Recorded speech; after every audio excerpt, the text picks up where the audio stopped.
నమస్తే అండి. పిఎం నరేంద్ర మోడీ గారు అర్జెంటుగా రాష్ట్రపతి గారితో కలవటం, అక్కడికి నడ్డా గారిని పిలవటం, అమిత్ షా గారిని పిలిపించటం, అత్యంత కీలకము అన్నటువంటి నాయకులు ఒక చోట చేరడం, ఒక మూడు ప్రధానమైనటువంటి కీలక పరిణామాలకు సంబంధించి చేరటం అన్నటువంటిది ఒక సంచలనాత్మక అంశం. అత్యవసర భేటీ, ఇంత అత్యవసర మీటింగ్ ఏమిటి అన్నది బయటకు రాలేదు, కానీ సర్వసాధారణంగా మీటింగ్ పూర్తయ్యాక చెప్పేటటువంటి పరిస్థితి. అయితే రాష్ట్రపతి పాలన పెట్టి ఆ మచ్చ తెచ్చుకోవడం ఎందుకు అని బెంగాల్లో ఆ దిశగా వెళ్ళలేదు మోడీ గారు. ఎంతగా ఇష్యూస్ జరిగినా కానీ రాష్ట్రపతి పాలన విధించలేదు.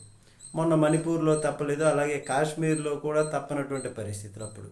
ఇప్పుడు బెంగాల్ పరిస్థితి అలానే ఉందని ప్రజలు అనుకుంటున్నారా అని అంటే నమ్ముతున్నారా, లేదా అదే విధంగా కోరుకుంటున్నారా అని అంటే రాజకీయంగా చేస్తే యుద్ధమే, మరి సిద్ధపడతారా అన్నటువంటిది. అందుకోసమే ఈ అర్జెంటు మీటింగా, ఈ అర్జెంటు భేటీనా అన్నటువంటిది మొదటగా చెప్పుకునేటటువంటిది. ఇక రెండవది, మొన్ననే సుప్రీంకోర్టు రాష్ట్రపతికే దిశానిర్దేశం చేసేటటువంటి పరిస్థితులు.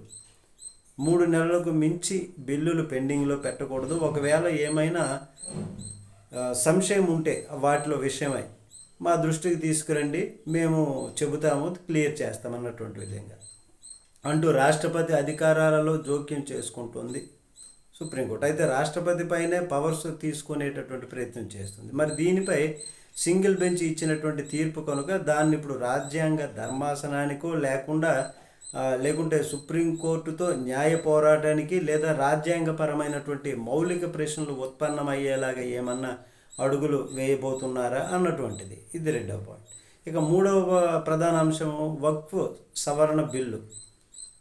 ఏ విధంగానైతే రైతు సవరణ చట్టం బిల్లును ఆపిందో, గతంలో కొలీజియం వ్యవస్థకు వ్యతిరేకంగా జ్యుడిషియల్ సంస్కరణలు తెస్తుంటే ఆ బిల్లును ఆపేసి రద్దు చేసేసింది.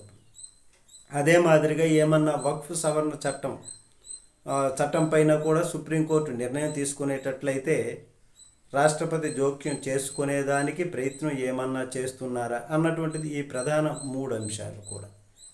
అయితే ఇంకా యూనిఫామ్ సివిల్ కోడ్ రాబోతుంది.